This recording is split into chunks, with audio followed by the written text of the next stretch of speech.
Hai semuanya, selamat datang di Sudin Barakatak Channel. Sebelum kita mulai, jangan lupa ya buat subscribe dan juga like. Tuanku Imam Bonjol adalah seorang ulama, pemimpin dan pejuang yang berperang melawan Belanda dalam perperangan yang dikenal dengan nama Perang Padri pada tahun 1803 sampai dengan 1838. Tuanku Imam Bonjol diangkat sebagai pahlawan nasional Indonesia berdasarkan surat keputusan Presiden tahun 1973 pada tanggal 6 November. Nama asli dari Tuanku Imam Bonjol adalah Muhammad Sahab, yang lahir di Bonjol pada 1 Januari 1772. Sebagai ulama dan pemimpin masyarakat setempat, Muhammad Sahab memperoleh beberapa gelar, yaitu Peto Sarif, Malim Basa, dan Tuanku Imam. Tuanku Nan Renceh dari Kamang Agam, sebagai salah seorang pemimpin dari Harimau Nan Selapan, adalah yang menunjuknya sebagai imam bagi kaum Padri di Bonjol, dan akhirnya ia lebih dikenal dengan sebutan Tuanku Imam Bonjol.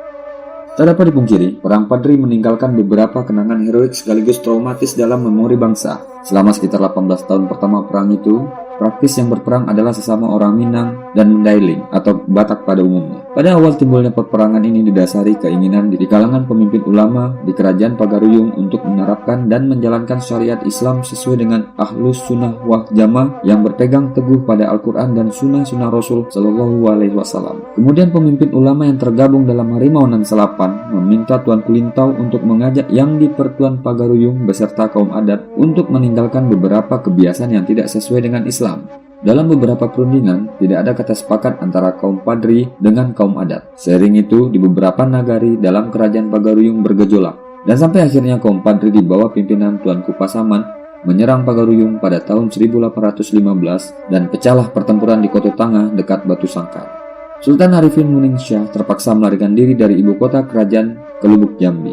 Pada 21 Februari 1821, kaum adat secara resmi bekerja sama dengan pemerintahan Hindia Belanda berperang melawan kaum Padri dalam perjanjian yang ditandatangani di Padang. Sebagai kompensasinya, Belanda mendapatkan hak akses dan penguasaan atas wilayah Dare atau Perdalaman Minangkabau. Perjanjian itu dihadiri juga oleh sisa keluarga dinasti kerajaan Pagaruyung di bawah pimpinan Sultan Tangkal Alam Bagagar yang sudah berada di Padang waktu itu.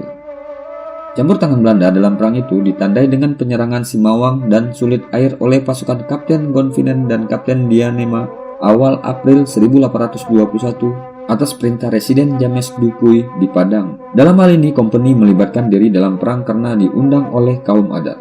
Perlawanan yang dilakukan oleh pasukan Padri cukup tangguh sehingga sangat menyulitkan Belanda untuk menundukkannya. Oleh sebab itu, Belanda melalui Gubernur Jenderal Johannes van der Bos mengajak pimpinan kaum Padri yang waktu itu telah dipimpin oleh Tuanku Imam Bonjol untuk berdamai dengan maklumat perjanjian Masang pada tahun 1824. Hal ini dimaklumi karena di saat bersamaan Batavia juga kehabisan dana dalam menghadapi perperangan lain di Eropa dan Jawa seperti perang di Ponorogo.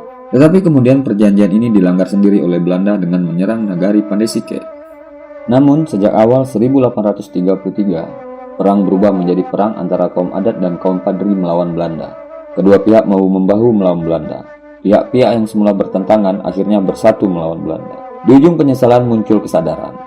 Mengundang Belanda dalam konflik justru menyengsarakan masyarakat Minangkabau itu sendiri.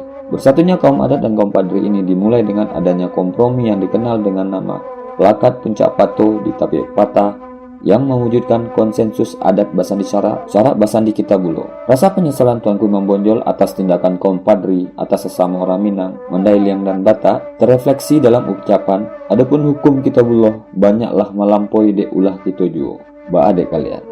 Adapun banyak hukum Kitabulo yang sudah terlangkahi oleh kita, bagaimana pemikiran kalian?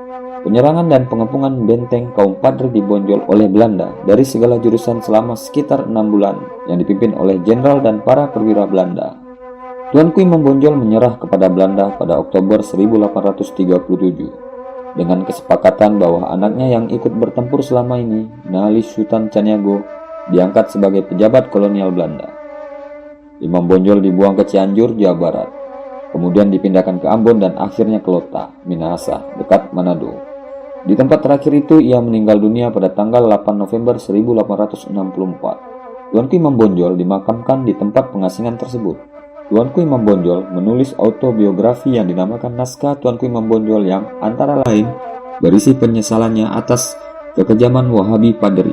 Tulisan tersebut merupakan karya sastra autobiografi pertama dalam bahasa Melayu yang disimpan oleh keturunan Imam Bonjol dan dipublikasikan pada tahun 1925 di Backlight dan 2004 di Padang. Perjuangan yang telah dilakukan oleh Tuanku Imam Bonjol dapat menjadi apresiasi akan kepahlawanannya dalam menentang penjajahan. Sebagai penghargaan dari pemerintah Indonesia yang mewakili rakyat Indonesia pada umumnya, Tuanku Imam Bonjol diangkat sebagai pahlawan nasional Indonesia sejak tanggal 6 November 1973. Selain itu, nama Tuanku Imam Bonjol juga hadir di ruang publik bangsa sebagai nama jalan, nama stadion, nama universitas. Jika kalian suka dengan video ini, jangan lupa buat subscribe, like, komen, dan share ya. Oke guys, thank you.